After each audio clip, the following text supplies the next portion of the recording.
نستعين أما بعد فأعوذ بالله من الشيطان الرجيم بسم الله الرحمن الرحيم ووصى بها إبراهيم بنيه ويعقوب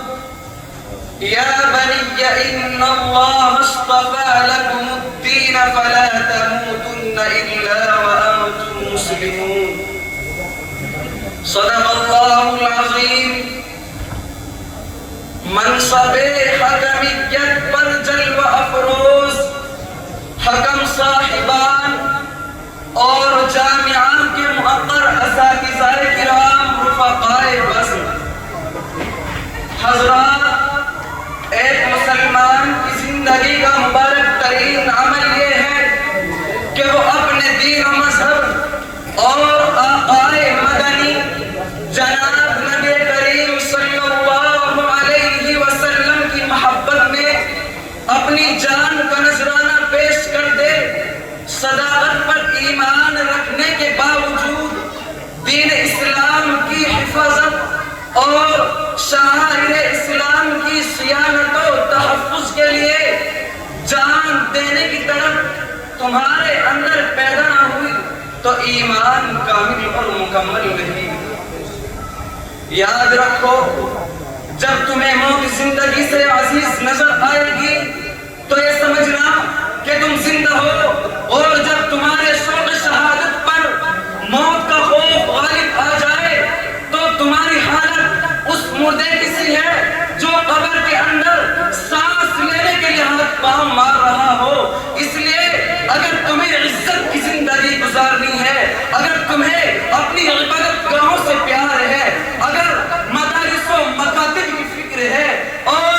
شعائر اسلام کی حفاظت مقصود ہے تو تمہیں بھی اپنے اکابر کی طرح میدان عمل میں آنا ہوگا۔ تمہیں عہد صحابہ رضی اللہ عنہ کو یاد کرنا ہوگا، تمہیں خندق و خیبر اور فتح مکہ کی تاریخ یاد کرنی ہوگی۔ کیوں؟ اس لیے کہ تیرے اندر آقائے مدنی کی صداقت پائی جاتی ہے، فراست پائی جاتی ہے، جذبہ پایا جاتا ہے۔ تیرے اندر تو سیدنا ابو بکر صدیق رضی اللہ عنہ کی صداقت پائی جاتی ہے، تیرے اندر عمر فاروق رضی اللہ عنہ کی عدالت پائی جاتی ہے، تیرے اندر عثمان غنی رضی اللہ عنہ کی سخاوت پائی جاتی ہے، تیرے اندر علی رضی اللہ عنہ کی شجاعت پائی جاتی ہے، تیرے اندر محمد بن قاسم کی فراست پائی جاتی ہے، تیرے اندر صلاح الدین ایوبی اور محمود غزنوی جیسی جفا کشی پہاڑوں سے ٹکرانے والی قوت پائی جاتی ہے۔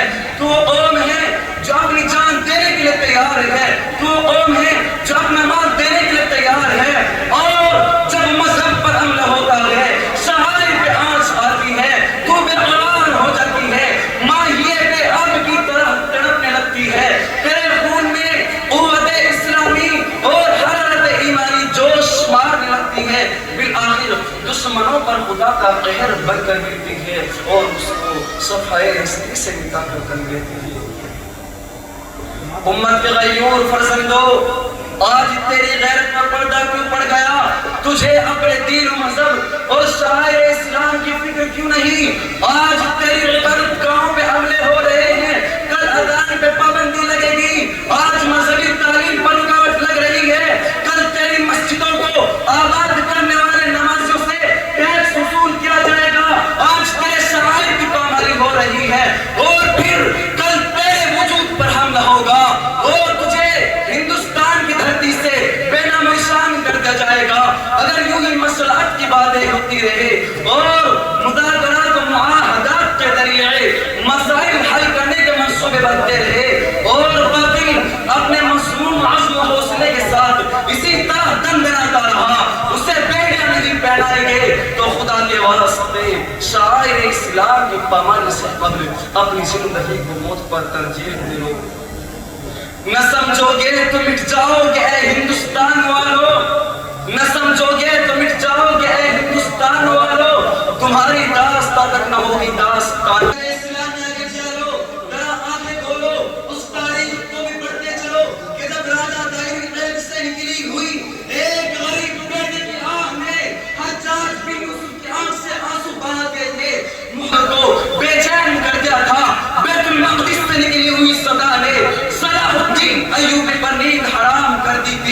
صلاح الدین ایوبی نے جب تک بیت المقدس کو آزاد نہیں کرایا اس وقت تک اپنی دنیا کو ویران سمجھتا رہا۔ نوجوانوں، کل ایک عرب بیٹے کی آہ نے حجاج بن یوسف کی آنکھ سے آنسو بہاتے تھے۔ کل ایک مسجد کی صدا نے 1.5 کروڑ دیوانوں کو بھڑکا دیا تھا۔ افسوس کہ آج ہزاروں مساجد و مساجد کی صدائیں تجھے نہ جگا سکی۔ تم اپنے مذہب و شاعر کے تحفظ و بقا تک کے لیے تیار نہیں ہو۔ کیا تمہیں شاعر کے مقابلے میں جان عزیز لگ رہی ہے، جبکہ حدیث پاک کے اندر آتا ہے کہ اپنے مال سے زیادہ اپنی جان کی حفاظت کرو، اپنی جان سے زیادہ دین اسلام کی حفاظت کرو۔